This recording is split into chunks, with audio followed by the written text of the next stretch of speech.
and in Britain set their own. Yes. We are observing theirs, so they should observe our own. But they breached ours. Lufthansa from Germany, British Airways from UK, KLM from Netherlands, Air France from France, and Emirates from UAE, from Dubai. They flouted our rules and we banned them. Simpliciter, it was easy for us to do so. And realizing the effect, day after, Lufthansa withdrew, British Airways withdrew, Air France withdrew, and said sorry, and they came back. But of course, for some reason, Emirates decided that we needed them more than they needed us. And they refused. And we stood our ground. We stood our ground and stuck to what we said we would implement. And they pushed and they pushed and they did everything that they could. And I have the best boss in the world who doesn't interfere with what you're doing. Yes. So long as you're not doing something wrong and you're doing it according to the law, President Buhari will support you 100%. And he didn't call you and say, oh, Hadi, please allow these Emirates to come. But every other person has said, allow them to come, we are losing, the economy is suffering. But you cannot go to UAE out their rules. And in the course of doing that, then came the Emirates versus Air Peace. So they were coming to Nigeria 21 times a week. And Air Peace applied to go 3 times a week, and they denied. They gave them only one. Only one. And even the one, they gave them Sharjah, not Dubai. Not mainstream, Dubai. Not Dubai. So we refused them also. We know that they're the almighty Emirates, Yes. but they are our friends. We like their business. We want them to carry our people to go to Dubai. Because we don't even have our own anyway. Yes. So they must do it within our law. Exactly. That's the point. But luckily and thank goodness, everything was resolved and we became friends again. And we're still granting multiple entry points to foreign airlines. If you're a policymaker, you are supposed to provide for those airlines, local airlines, make their business good, right? You're also supposed to provide for that entrepreneur from Enugu or Kano, whose total capital is not more than 1 million naira. He wants to go and buy small wares in Dubai. Yes. Why would he have to fly from Enugu to Lagos or from Kano to Lagos? Right. He will spend 150,000 naira to pay for ticket, go and come back, to pay for hotel, for taxi. People that have been doing business with to go far and near and buy wares and come and sell are still doing the business. I know it pinches.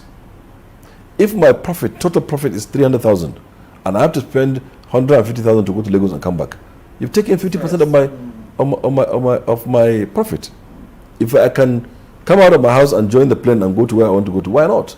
So as a policy maker, I have to provide for the airlines and provide for the 200 million Nigerians. Okay? And that's the way I see it. And it's also business. If they think they're losing business, by that airline going to that city in Enugu, by Ethiopia going to Enugu, people are getting more jobs as well in the same economy. Somebody has to handle them. Do you understand? Yes. So when they say that, as a policy maker, I have to look at everything and take the best decision. And I believe that is also growth. And I can tell you they're only being lazy. Who asked them not to be able to set up an airline that can go international? So also they have multiple landing points. And it's only they're only postponing the evil day with the single African air transport market, SATEM, coming in place. Yes.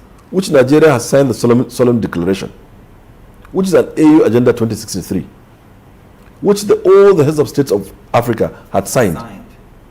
With the coming of that SATEM, certainly, for sure, if you don't have an airline, you're dead. The earlier they realize this and get out of their comfort zone and stop being all these territorial and being fiefdoms and being all this and become to participate and create a robust airline between themselves or even partner in the national airline. Yes. And create a robust, very strong carrier that can withstand all these Ethiopians and all these British people and all these French and all these UAEs and all these Qataris. You know, we can beat them at the game. How can a 350,000 people in Qatar sit down to create an airline, the best airline in the world, that we cannot? We are 200 million people. We were more educated than they are. We're still more educated than Qatar is. Nigeria is more educated, more entrepreneurial than UAE is. Why can't we do it? So they're being lazy. In the days of Nigeria Airways, they were flying DC-10 to Makodi, to Sokoto, to Abuja, to Maiduguri, full from Lagos. They're not being lazy. Even in the same Nigeria today, in the present day Nigeria, Overland has developed a route to Ilorin. Yes. Why can't they put their money there and develop a route? It's just being lazy. The business is there. Aviation business is there. And who says you must do airline that carries passengers only? Do cargo. Do cargo, do mail, there's so many things to do in aviation. You know. So for me, really, they're only crying foul, they're only being lazy about it, and they only want to continue to provide their kind of quality service for us. Well, thank you, Honorable Minister, for speaking with me today, and thank you for watching. I'm Angela Ajetumobi.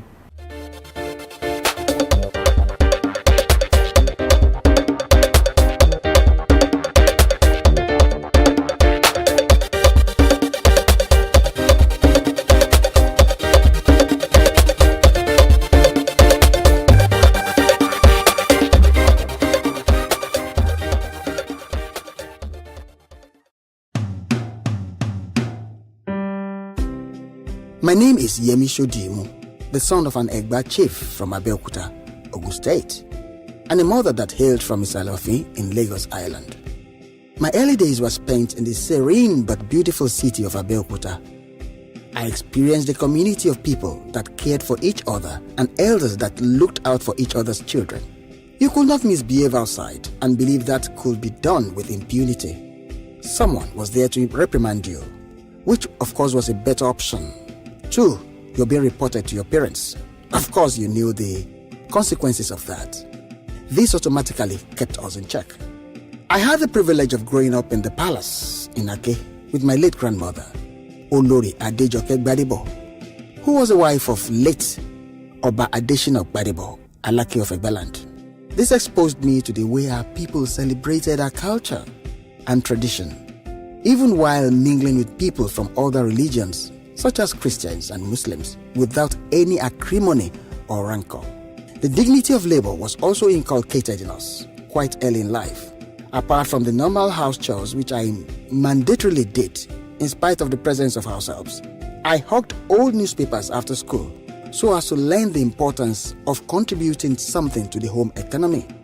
Abeokuta provided the right ambience for the arts to grow and prosper while creating the desired recreation for the people in a friendly environment. The cinema affair, that is free cinema screening of cowboy and Indian films, was a favorite pastime. There was also the ancient Centenary Hall that was home to most of the Nigeria's traveling theaters.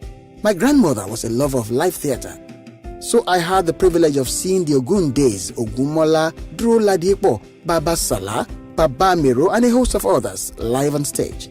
This later in life influenced my career path.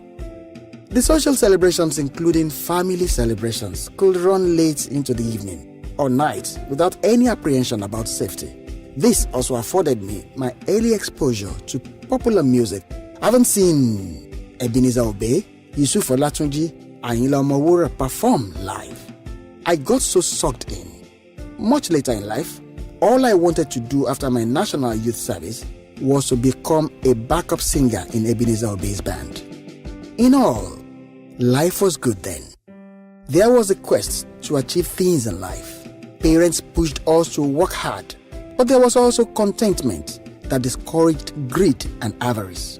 I believe we can get back on track if we collectively decide to bestow on the generations coming after us a sane, dignified, conducive society. Let us talk about a brighter future and not the good old days. I therefore join Shemori in this collective and bold attempt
And Plus TV News Now tonight.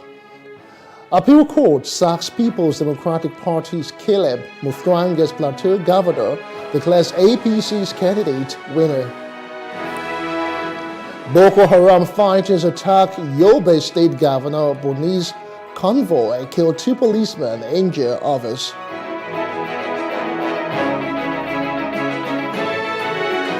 Malian army says it discovered mass grave in Kidal.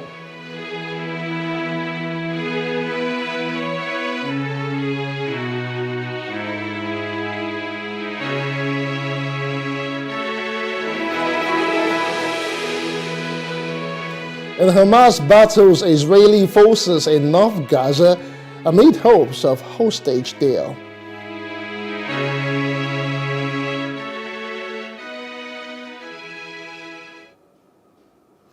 Good evening to you. I am Justin Akadonye, and this is the news now on Plus TV Africa. We'll begin with election marches. The appeal court in Abuja has sacked the Plateau State Governor Caleb Mutfwang. In her ruling on Sunday, the lead justice Elfreda Williams-Daudu ordered the Independent National Electoral Commission (INEC) to issue a certificate of return to the candidate of the All Progressives Congress, Litanwe Gosue. Justice Williams-Daudu set aside the judgment of the tribunal, which affirmed the election of Governor Mutfwang, describing it as highly incompetent. According to the court, the decision of the tribunal to dismiss the petition filed by the APC and its candidate on the ground that the DRO had no business meddling in the affairs of the PDP, on which platform Mutfwang was elected, is in breach of Section 177 of the 1999 Constitution as amended and Section 134C of the Electoral Act. The court also held that contrary to the decision of the tribunal that the issues contained in the petition filed by the appellant were pre-election matters, they were both pre-election and post-election matters and could not have been deemed status barred. Meantime, the Chief Justice of Nigeria, CJ, and Justice Olukayode Ariwola will swear in 58 new senior advocates of Nigeria on Monday, November the 27th, as part of the programs lined up to formally herald their 2023-2024 legal year of the court. No fewer than 114 applications were received by the Legal Practitioners Privileges Committee, LPPC, for the award of the rank of Senior Advocate of Nigeria this year. The number was pruned down to 69 after a series of screenings, which included the advocate's first and second filtration stages, academic pre-qualification, academic second filtration exercise, the independent appeals hearing, and the chamber's inspection exercises, among others. However, the LPPC conferred the title on 58 successful candidates, out of which 57 are advocates, while one is an academic. Straight now to Osun State, where the government says Governor Ademola Adeleke has not appointed anyone as acting chief judge of the state.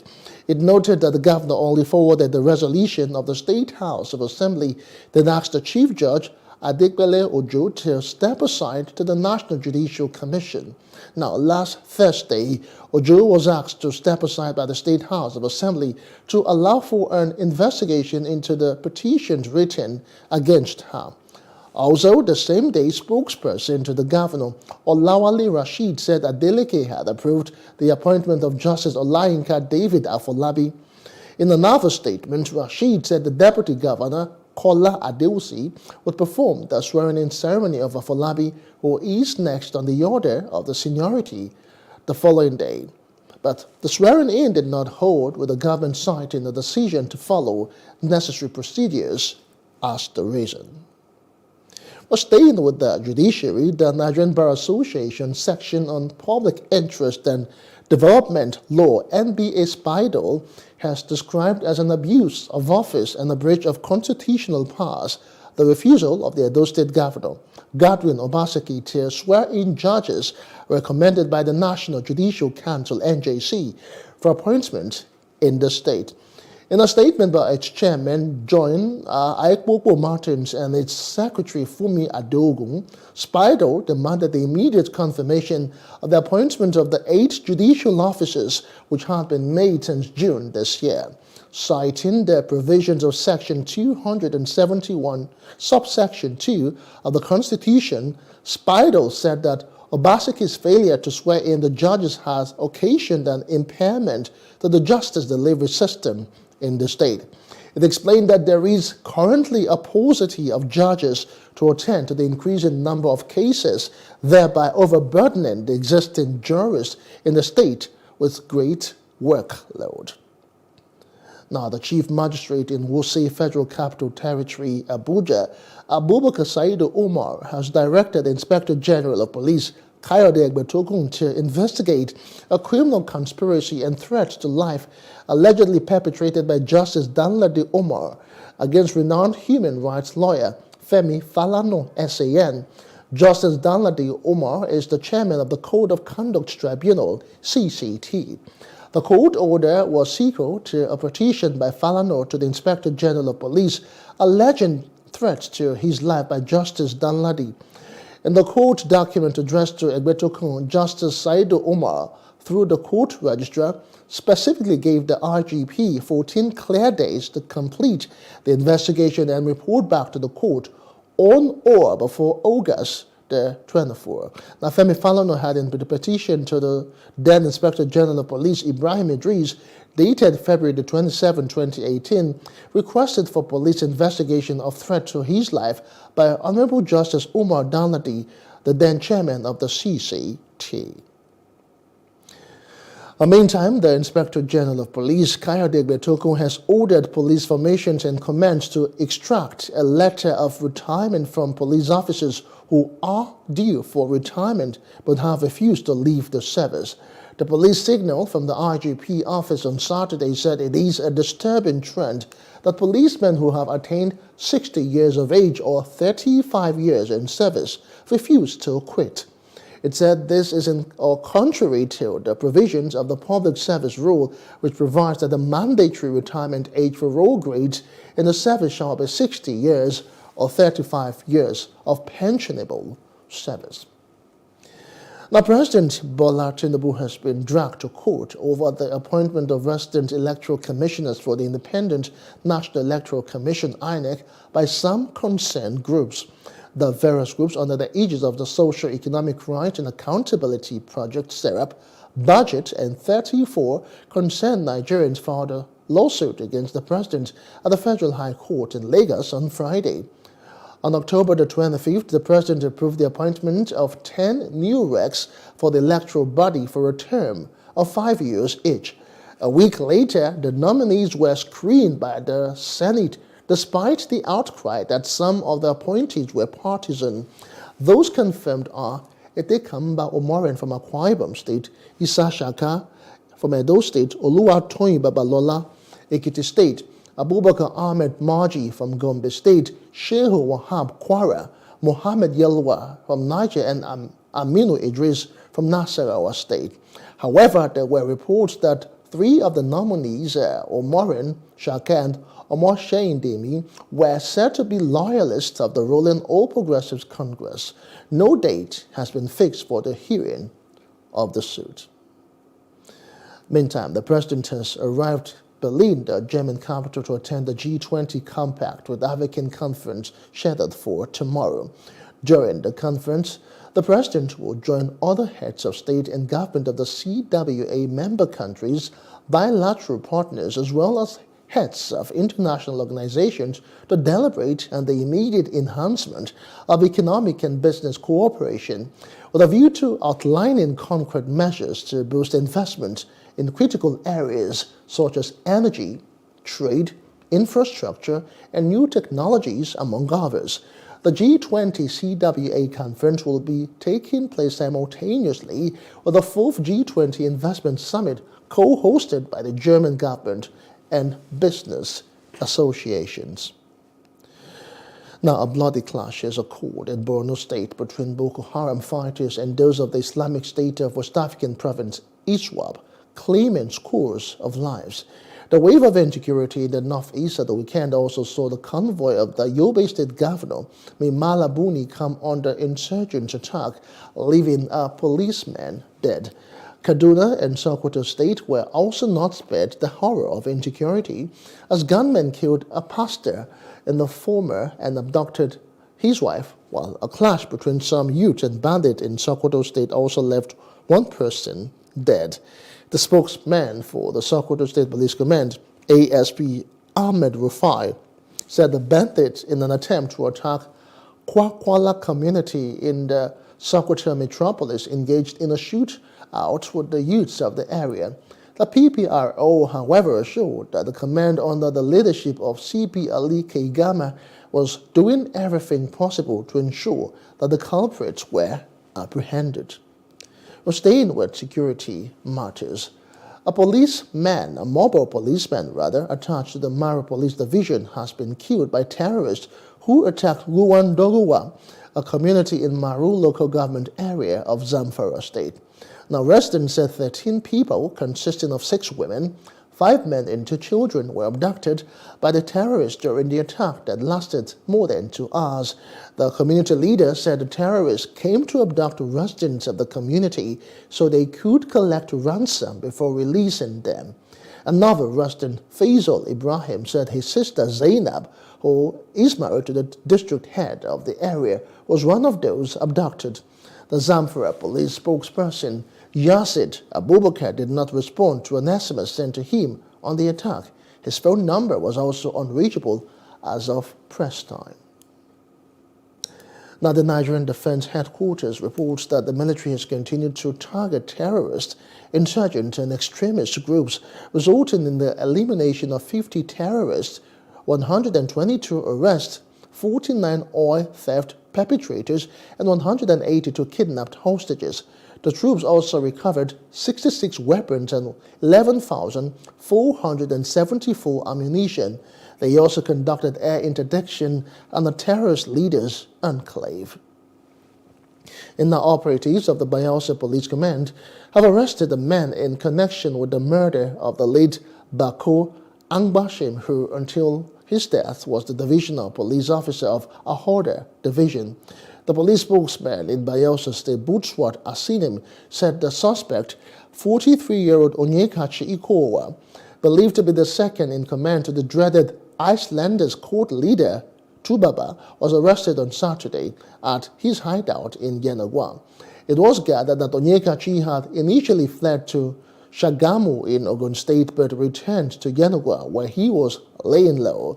The Commissioner of Police in Bayelsa State, Francis Idu, has charged police operatives to fish out any of his cohort who are hiding in the state, stressing that the command under his watch would not be a haven for criminals to hide.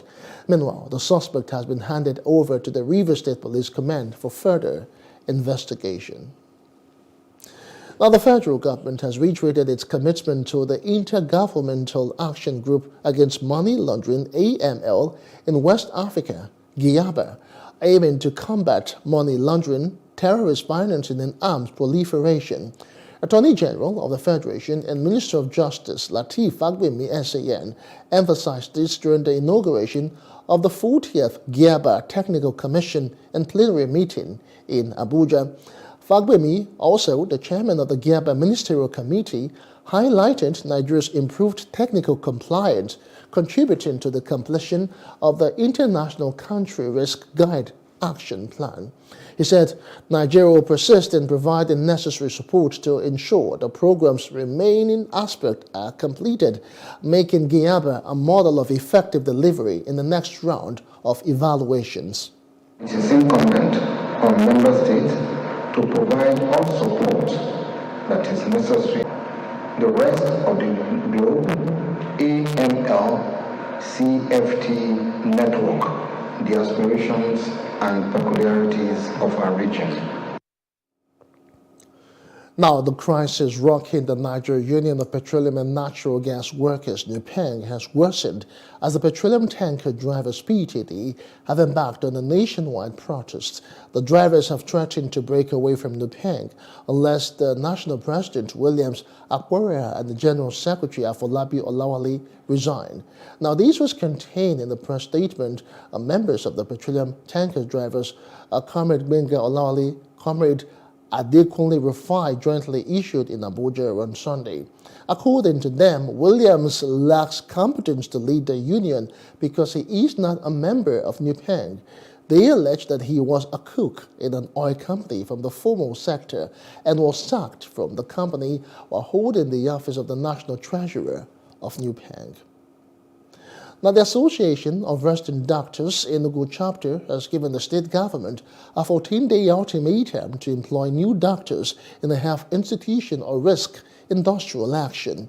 In a communique issued at its emergency general meeting and signed by the association's president, Dr. Chukwu Nonso Ofonere, the body resolved that there should be urgent approval for the recruitment of medical officers, resident doctors, and house officers in the hospital, especially at the accident and emergency department, surgery department, internal medicine, pediatrics, obstetrics and gynecology department, among others. According to Ofonere, the resident doctors in the aforementioned department have left the institution in the past 4 years and were never replaced. They are asking the hospital management to ensure the implementation of safety policies to protect their workers against physical attacks and kidnap within 1 week, as promised by the Chief Medical Director. Straight now to Taraba State, where the chairman of the Independent National Electoral Commission in the state, Dr. Philip Due, has declared the candidate of the People's Democratic Party in all the 16 local government councils as winners of the November 18 local government election. Now, declaring the result at the Commission's headquarters in Jalingo, Due said the result for the councillorship election was declared at the ward level in line with the electoral guidelines. According to the result, as declared by the Commission, the PDP won in all the local governments by a wide margin and only trailed behind by APC in Donga local government. Now, reacting to the result of the polls, Governor Agbo Kefus said the result of the election was a clear indication of the dominance of the PDP in the state. Now, the November 11th governorship election in the Imo State has been met with mixed reactions. The All Progressives Congress APC Southeast claims that the election is free, fair, and credible, while observer groups argue that it is or was marked with irregularities.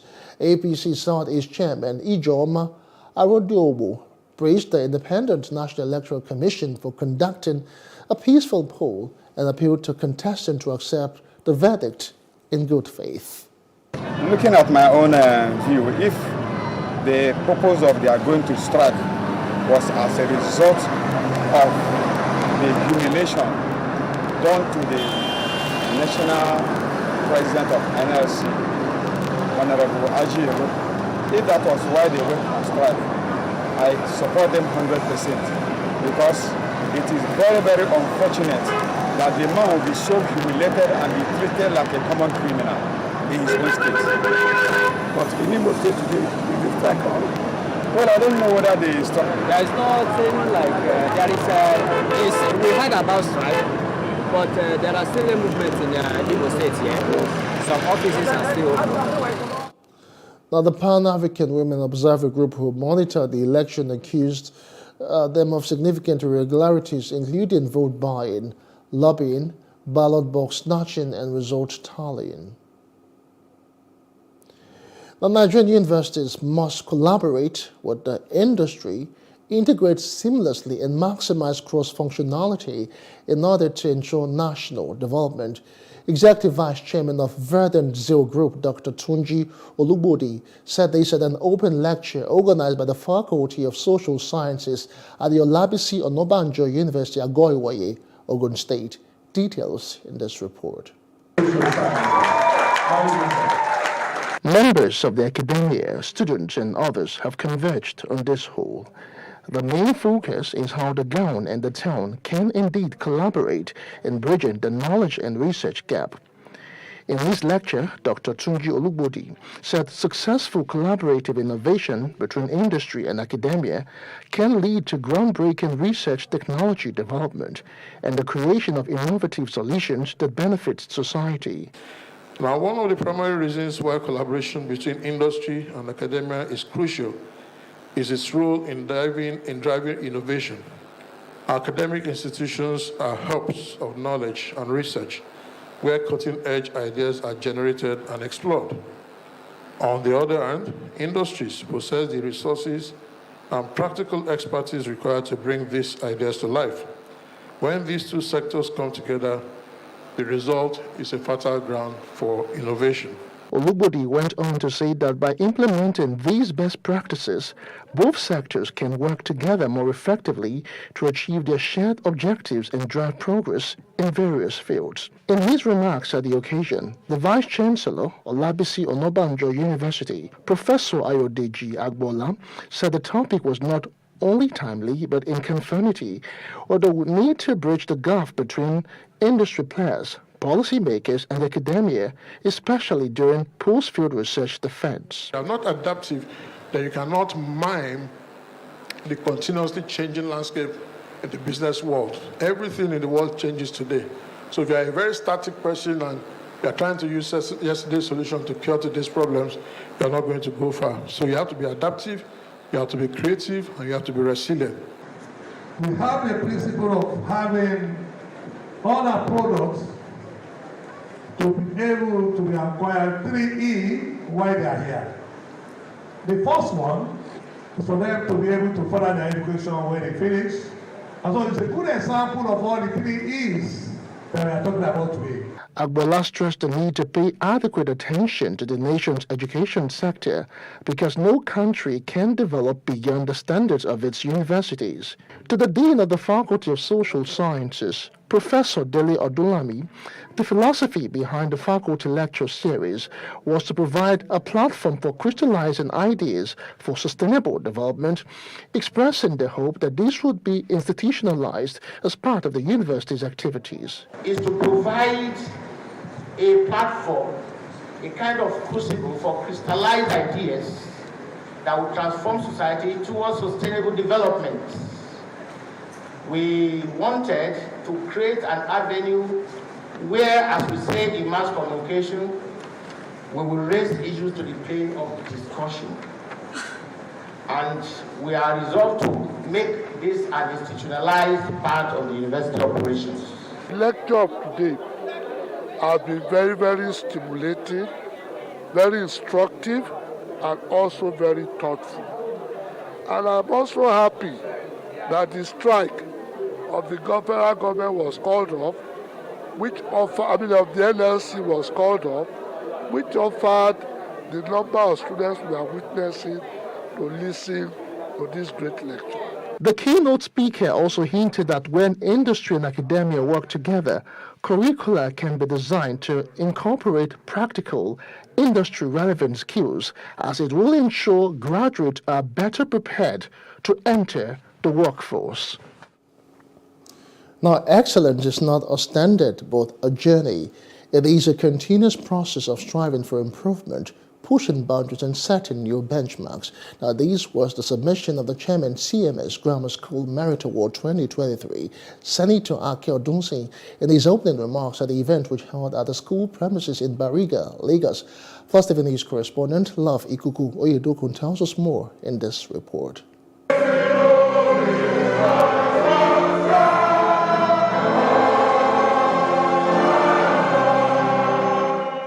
Grammarians from within and outside Nigeria are well represented here. The Venerable Adelaja Hall was filled to capacity with the old grammarians accompanied by their families, friends and loved ones as they relished the moment. And quickly, they settled down to the day's business.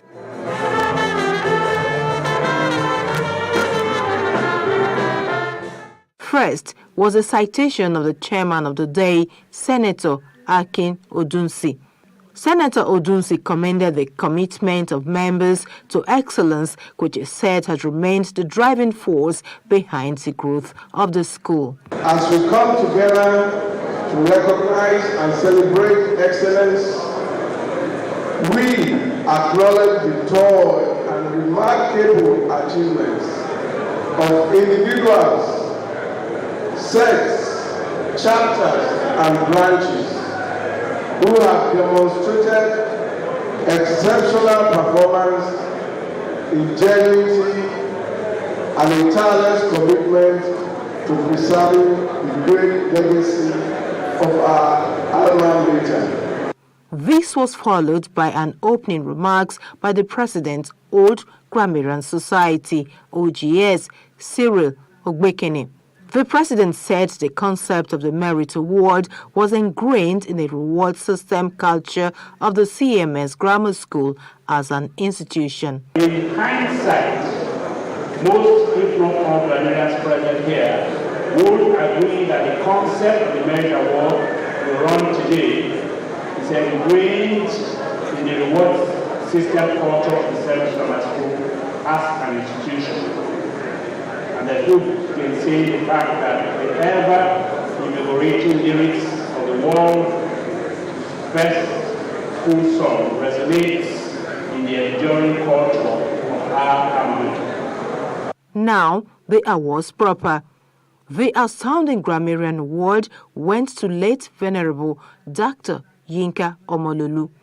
In the Individual Merit Awards category, Adesonya Laide, Madreke Chike, Iyonda Olujide were among those honored. On behalf of the operators of CMS Grammar School, Bariga, Lagos, we present this award to our distinguished grammarian, Professor Adedele Ogunme from 1978-87. Congratulations. Congratulations, Alhaji Nnalu. This honor is well deserved and is long overdue. Congratulations on behalf of the whole Grammarian Society. Some of the awardees spoke with Plus TV News. With so much nostalgia, they relieved how CMS Grammar School helped in preparing them for the future.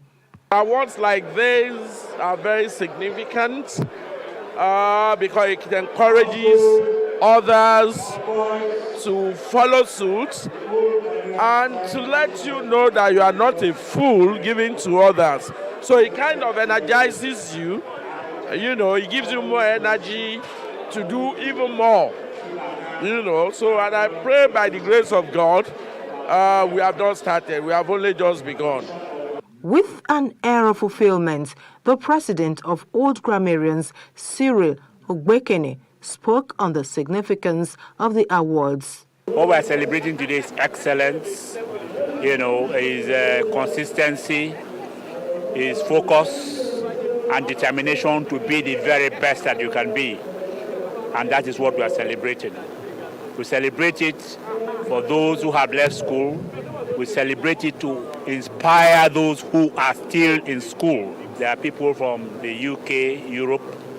There are recipients from OGS America, and in point of fact, OGS America has got a class or this branch set award. So that's as global as it is. The first documented Old Grammarians Merit Award was held in 2001. Love Ikuku Oyedoku, Plus TV News. To ensure inclusive participation, the federal government says it is working on the national digital gender inclusion strategy to ensure that women accelerate their growth and get more empowered in ICT. The Director General, National Information Technology Development Agency, NITDA, Kashifu Inua, stated these are the closing day of the Global Tech Africa Conference, which held here in Lagos. Plus TV's correspondent, Love Ikuku Oyedokun, was there and now reports. The Global Tech Africa Conference aims to unlock areas of mutual growth opportunities in Africa's digital economy. Day 3 of the conference was insightful, full of innovations and opportunities for startups.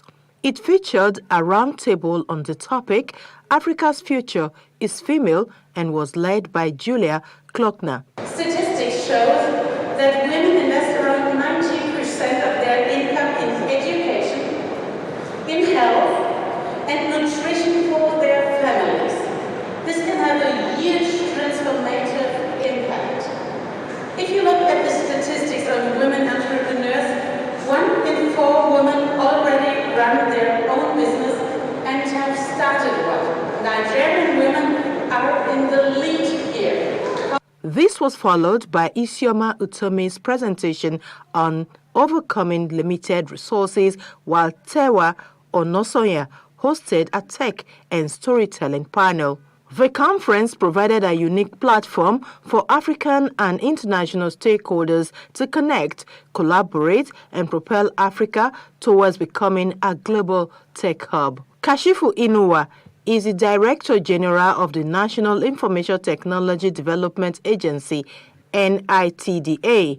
He disclosed that the agency has crafted a National Digital Literacy Framework, NDLF, with a view to achieving universal access across the country.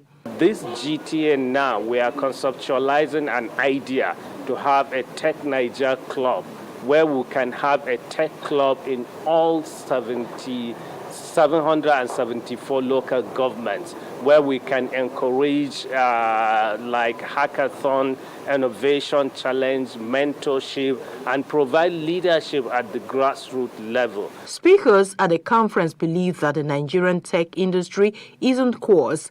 They called for a deepened relationship and networking in the tech world. In Germany, we have this dual education. That means you have lessons in school and you're working at the same time in a company, and you combine theoretical knowledge and practical knowledge. And I realized that your young children or young people are really familiar with technical stuff.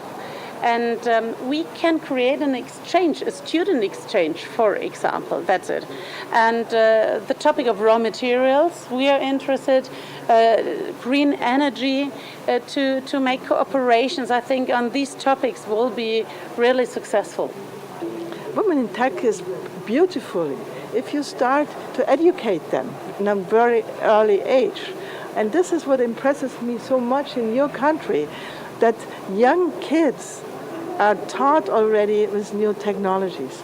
This is what I learned the last 2 days. I saw fantastic young kids in the age between 9 and 13 giving presentations that blew me away, because they were so professional and so creative and so innovative.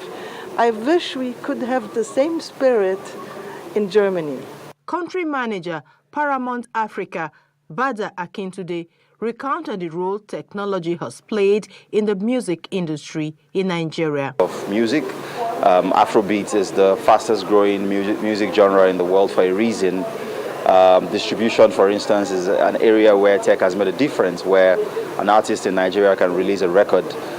Before, that record would have only been listened to by people in Nigeria and maybe a few other African countries where the physical CD could travel to, but now someone in Australia or New Zealand, no matter how far it is, that part of the world is, they can consume that music real time once it's put out on the DSPs, the Apple Musics and the Spotifys of this world. So the conference was wrapped up with the Leap Women Africa Workshops Startup Pitch Competition, where the winner got a $20,000 seed fund from Nubia Capital.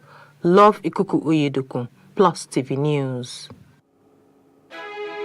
Still ahead on News Now, Ukraine says Russia launched drone attack on Kyiv second night in a row.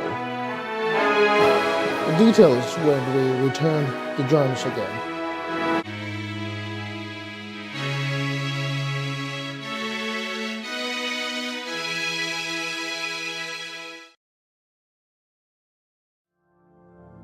My name is Adejokela Sisi.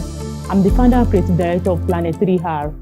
At Planet 3R, we convert textile and plastic waste into eco-friendly products. The motivation actually came from a rural community in Ibadan here. Whenever it rains, the whole place, people will not be able to go inside the community. If it rains overnight, people will not be able to go to school, they will not be able to go to work. Anytime the water now goes away, you now realize a lot of waste. And I was like, this is actually the root cause of this problem, improper waste management system. Then I look at it that, what can we do to solve this problem? And that was how I started using the weaving skill that I've acquired from my mom since I was 9 years old.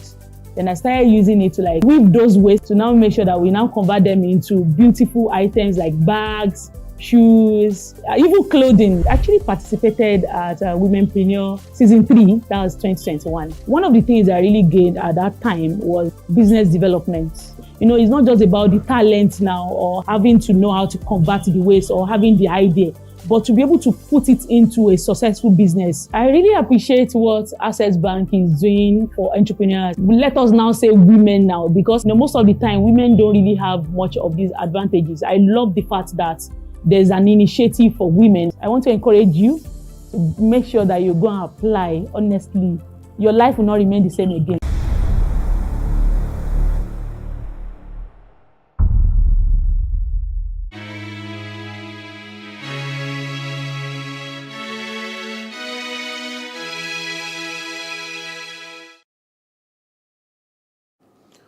Welcome back to other parts of the continent now.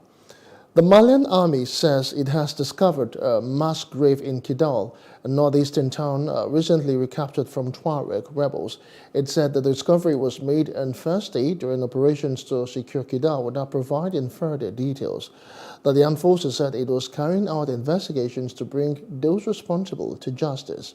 On the 14th of this month, Mali's army retook Kidal, a Tuareg separatist stronghold that had not been under central government control since 2014. Meantime, the United Nations mission in Mali has announced that it had left its camp 80 kilometers off the city of Gao in the north as part of its complete withdrawal from the jihadism-plagued West African country. This closure is the 9th among the 12 camps they have in the country. Now, the camp was handed over to the Malian authorities, represented by the prefect of Nsongo, by the head of the MINUSMA office in Gao, the largest city in northern Mali. The colonels who came to power in 2020 demanded in June, after months of deteriorating relations, the departure of the MINUSMA deployed since 2013 in the country to help in the fight against jihadism and the deep multidimensional crisis. And now to the DRC, where the government has kicked off a month-long election campaign from Monday, with 26 candidates running for president amid a tense political climate and fighting in the east of the country. Some 44 million registered voters out of a population of almost 100 million will elect a president on December the 20th. They will also choose between tens of thousands of candidates for legislative and local bodies in the country with vast resources but endemic conflict and corruption.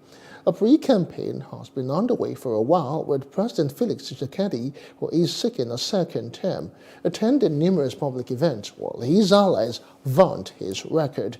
With the launch of the official campaign, big rallies, media interviews, giant posters, and handing out flyers will be allowed.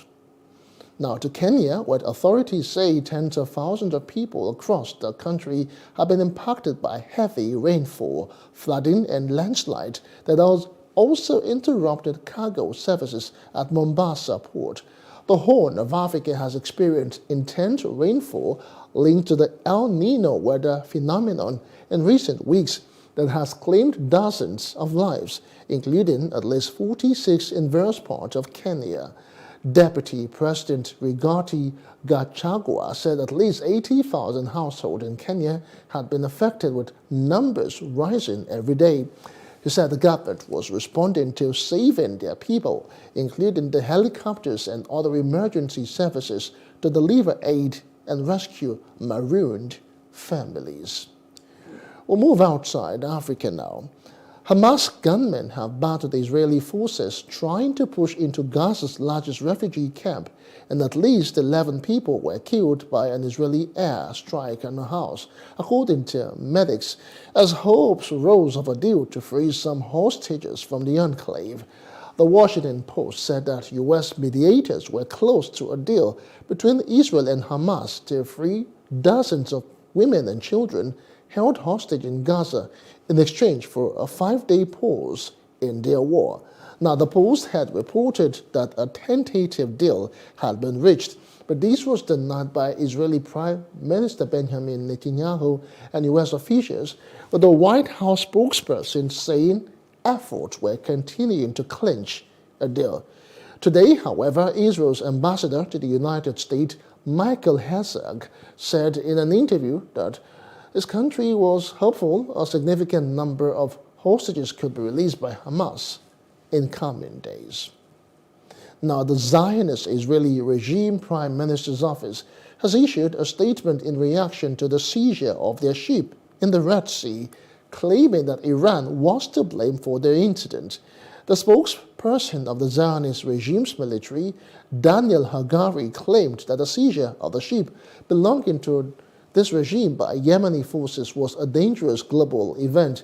An Israeli ship named Galaxy Leader was reported by media to have been seized by Yemen's Sana'a government army in the Red Sea earlier today. The ship had 22 people on board, according to media reports. Now, Russian drones have hit infrastructure facilities in Ukraine in an overnight assault that caused power outages in more than 400 towns and villages in the south, southeast, and north of the country. President Volodymyr Zelensky congratulated the Air Force for shooting down what it said were 29 out of 38 Iranian-made Shahed drones in several Ukrainian regions between 8 p.m. of Friday and 4 a.m. on Saturday. Last winter, Russia pounded Ukraine with hundreds of missiles and drones, leaving millions without electricity, heating, and water during the coldest months. The Energy Ministry said there was enough electricity in the system to meet the country's needs, but that the drone strikes deprived 1,550 consumers of power because of damage to the grid. And up next on News Now, National Bureau of Statistics says Nigeria recorded a 0.54 drop in food inflation.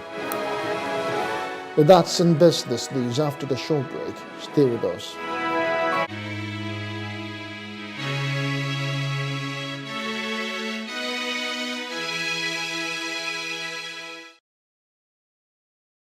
Picture this. You're sitting at a table, ready to indulge in a mouth-watering meal. Stop. For many of us, it is hard to resist the temptation, especially when it comes to enjoying a juicy beef dish. But have you ever stopped to think about the impact of your food choices on the greater good? Our food choices have a great impact on others. The beef industry is one of the leading contributors to deforestation. As trees are cleared to make way for cattle ranching, it not only disrupts the delicate balance of ecosystems, but also contributes to climate change. We can make a difference with our choices. It does not mean we all have to become vegans overnight. Imagine enjoying fish and poultry a few times a week, indulging in beef just once a month, and filling our plates with plenty of plant-based goodness. Every little bit counts. And even small reductions in our intake can make a huge impact on the climate. By making smarter food choices, we're not only taking care of ourselves, but also the planet we call home. Remember, the choices we make today lead to a better tomorrow.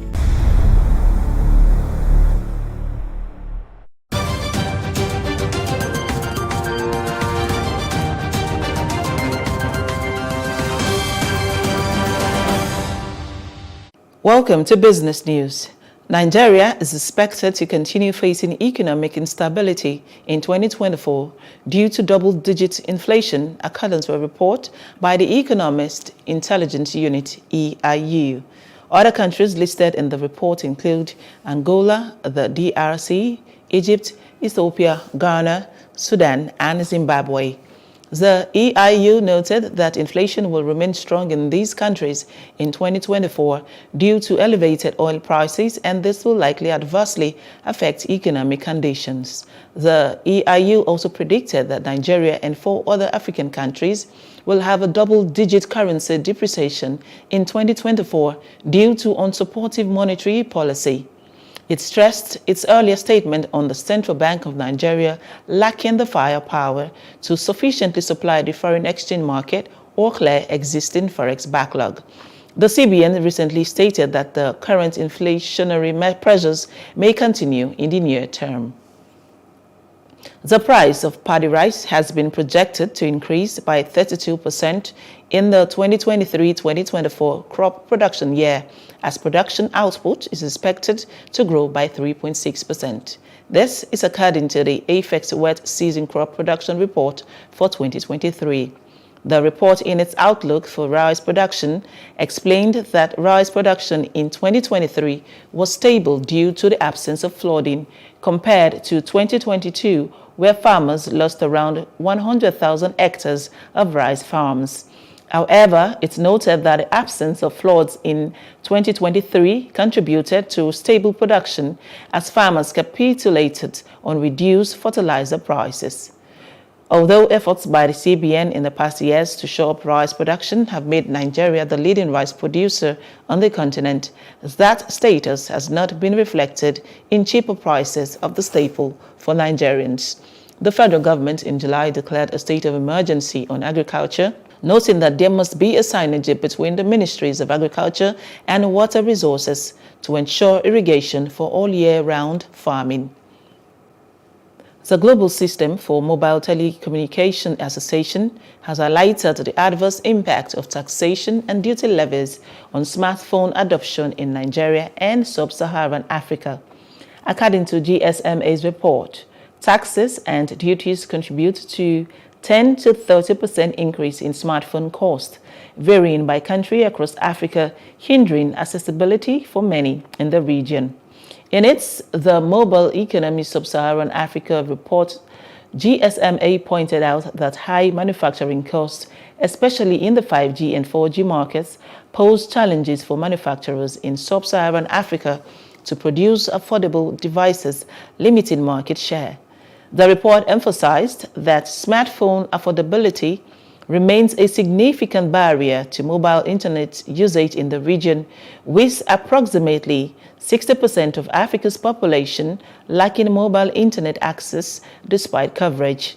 To address these challenges, the report highlighted collaborative efforts between operators and manufacturers, leading to a reduction in the average selling price of smartphones in recent years. Despite the high prices of food and various commodities in Africa's most populous nation, the National Bureau of Statistics said food inflation declined by 0.54% in October. According to findings, food inflation exhibited a decrease of 0.54%, registering at 1.91% in October, compared to the 2.45% recorded in September. The decline in food inflation on a month-over-month basis was caused by the decrease in the rate of increase in the average prices of fruits, oil and fat, coffee, tea and cocoa, bread and cereals. The Nigerian naira appreciated against the United States American dollar, closing at 791.75 naira to a dollar at the official market.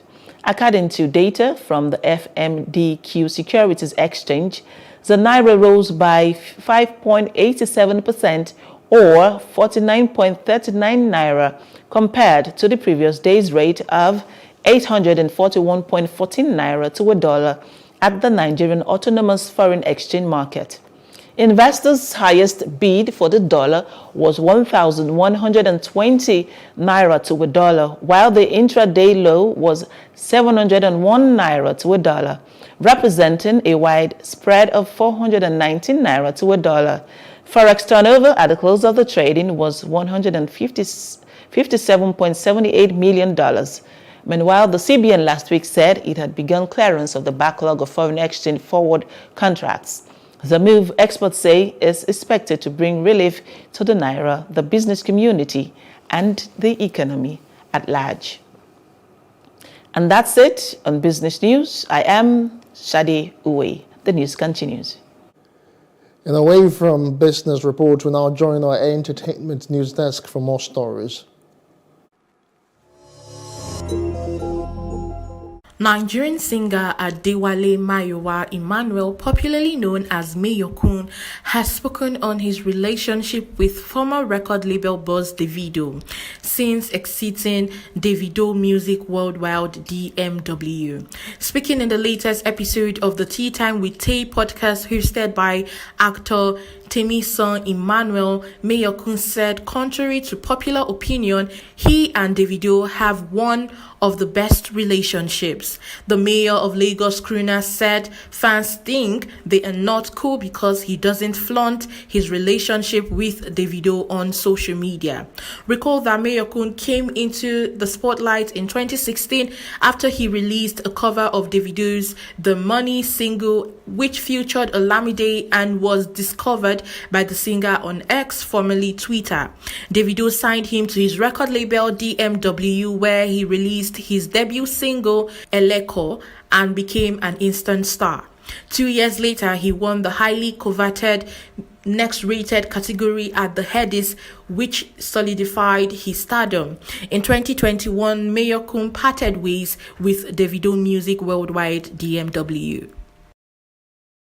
Miss Nicaragua Shanice has been crowned 2023 Miss Universe. The 2023 old TV host and model, Best 19 semi-finalist to win the annual beauty pageant to make history as the first ever Miss Universe from her country. Miss Shanice take the crown from R. Bunny Gabriel of the United States, who served as the last year's Miss Universe. The winner of 84 countries' national pageant competed at this year's Miss Universe.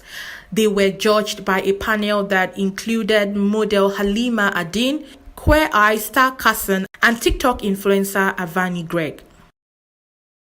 Hip-hop mogul Diddy has spoken out after settling a federal lawsuit brought by his ex-girlfriend Cassie. Cassie sued last Thursday, November 16, alleging she was trafficked, raped, pilled with drugs, and viciously beaten by Diddy during their decade-long relationship. However, by Friday evening, Diddy and Cassie, aka Cassandra Ventura, both announced they had reached an agreement to settle the lawsuit. The claim has been settled to their mutual satisfaction a day after they were filed at a New York federal court, her lawyer Douglas confirmed on Friday. The pair, who met in 2005 when she was age 19, split in 2018. The lawsuit claimed that just before the end of their relationship, he forced his way into her home and raped her. Diddy vehemently denied all of the offensive and outrageous allegations. Welcome to Sports News now. The Super Eagles of Nigeria failed to close the gap on group leaders South Africa after playing another 1-1 draw against the Warriors of Zimbabwe at the Hure Stadium in Baturi, Rwanda this afternoon. However, it was Baltimore Beatles men that shockingly went ahead after almost half an hour of play when Walter Musona unleashed a ferocious free kick display from the Warriors, while the Eagles looked helpless in search of an equalizer. It did not, however, come from Kelechi Iheanacho in the 67th minute after a nice over-the-top pass from Joe Aribo to Moses Simon, who laid it for the Leicester forward to guide home and earning the team another point. Despite the draw, the Nigerians remain second in Group C of the World Cup qualifying series, a point behind South Africa, while Zimbabwe stay in third. Now, former Anthony Joshua trainer Robert Garcia has said that Joshua is unstoppable when mentally prepared and can beat anyone in the heavyweight division. After years of failed negotiations, a heavyweight mega fight between Joshua and Deontay Wilder seems closer than ever. Joshua and Wilder are set to feature on the same December 23 bill in Saudi Arabia against Otto Wallen and Joseph Parker, respectively. And if the two former world champions come out victorious, then the fight between the two hot hitters in 2024 could be next. And sport news wraps it for us on the Newsnet. Just before we go, a recap of our major stories. We told you that the Appeal Court has sacked Governor Caleb Mutfwang as Plateau State Governor.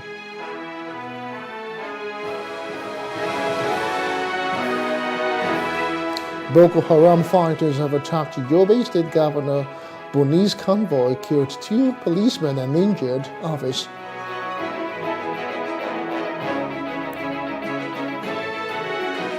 Malian army has said that it discovered mass grave in Kidal.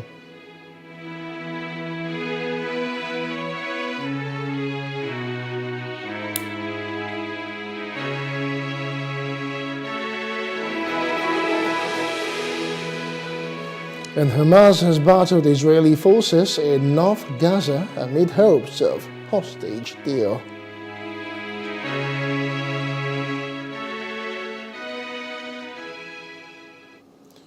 And that's the news now. For more stories, please follow us on Facebook, on X and Instagram, and do subscribe to our YouTube channels at Plus TV Africa and Plus TV Africa Lifestyle. You can also view us from Limex on Limex.tv and Glow TV apps anywhere in the world. I am Justin Akadonye. Many thanks for watching.